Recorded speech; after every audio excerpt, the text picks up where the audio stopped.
Bentornati a Mattino Verona, come promesso siamo di nuovo in diretta con voi per fare il punto sul tema del giorno di oggi. Oggi parleremo del secondo appuntamento della settimana veronese della finanza, 15ª edizione. Stasera dalle 18, dopo il successo del primo appuntamento dello scorso 19 novembre, partirà quindi questo secondo incontro. Tema di questo nuovo appuntamento saranno le infrastrutture, quindi TAV, Pedemontana, A22, A4 e tanti altri temi, ma con ospiti di spicco. E per parlare di questo e per presentare brevemente questa serata siamo in collegamento con Matteo Scolari, direttore di Verona Network. Buongiorno Matteo.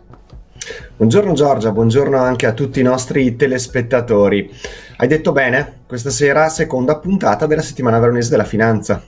Esatto, ecco, di cosa si parlerà stasera? Sappiamo che sono tantissimi gli ospiti del mondo politico che saranno presenti questa sera, ma di cosa parleremo nello specifico?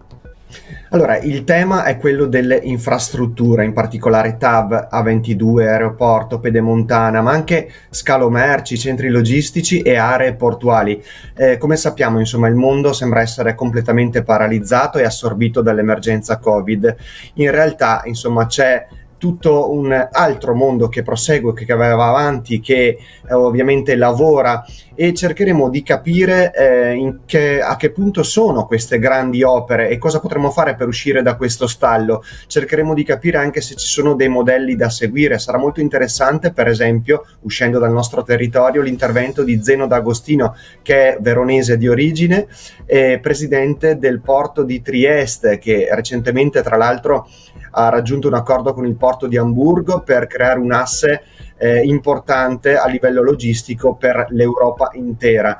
Ma pensando al Veneto, insomma, c'è la grande incompiuta, la Pedemontana. Vedremo se Zaia, con l'attuale governance e con la vicepresidente Elisa De Berti, che è stata promossa, appunto, riconfermata come assessore alle infrastrutture e promossa al ruolo di vice, riuscirà a terminare in questo mandato. Per rimanere a Verona ci sono dei punti dolenti che noi tutti sappiamo, per esempio l'aeroporto, che negli ultimi anni, l'aeroporto Catullo di Villafranca, ha perso tantissimo potere contrattuale nei confronti, diciamo così, degli utenti, di chi prende chiaramente l'aereo. Si è aggiunta la pandemia, quindi adesso è veramente in una situazione critica. Cercheremo di capire come risollevare le sorti anche di questa grande infrastruttura che Verona poteva vantare fino a qualche tempo fa e che invece negli ultimi anni, insomma, ha trascurato un po'.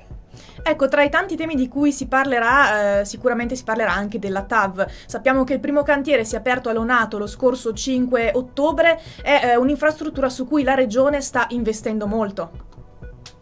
Sì, è un'opera mastodontica sia per quanto riguarda le dimensioni che per gli importi previsti, insomma, di investimento. Abbiamo iniziato quest'opera, a mio avviso, arrivati a questo punto, anche se è molto discussa, sappiamo che ci sono i comitati contro e quant'altro, a questo punto bisogna terminarla e farne un uso soprattutto ragionato e intelligente.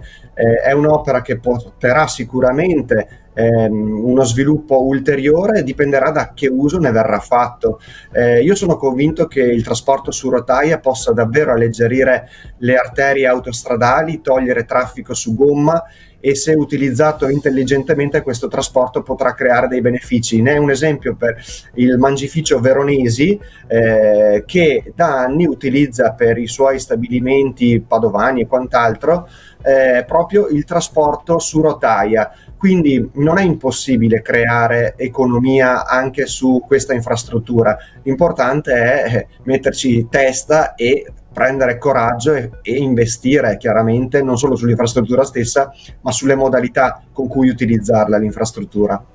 Assolutamente sì. Ecco, in conclusione, diciamo qual è l'importanza di queste infrastrutture, ma di tutte queste opere di cui abbiamo parlato finora per il Veneto a livello operativo, ma anche economico, perché smuovono chiaramente un indotto non indifferente.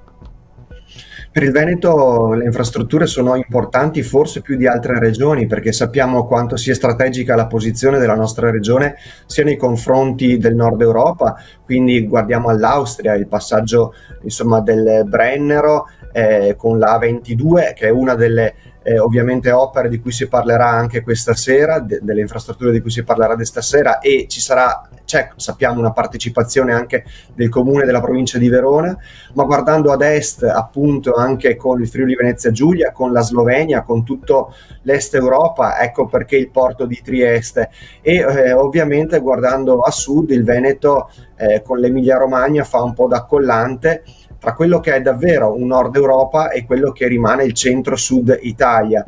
Il Veneto, la Lombardia, il Piemonte costituiscono quest'asse importantissima, e il Veneto non può essere da meno nel portare avanti uno sviluppo infrastrutturale, proprio perché ha questa responsabilità e questo ruolo di collegamento tra regioni ma anche tra stati.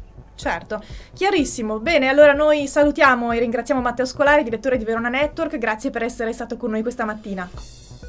Grazie a voi e ci vediamo più tardi. Benissimo, allora noi vi salutiamo e vi diamo appuntamento come sempre alle 12:30 con il nostro Buongiorno Verona, nuove interviste per il nostro tema del giorno, e chiaramente vi diamo appuntamento anche a questa sera a partire dalle 18 con il secondo appuntamento della settimana veronese della finanza. Grazie per averci seguito e un buon proseguimento di giornata.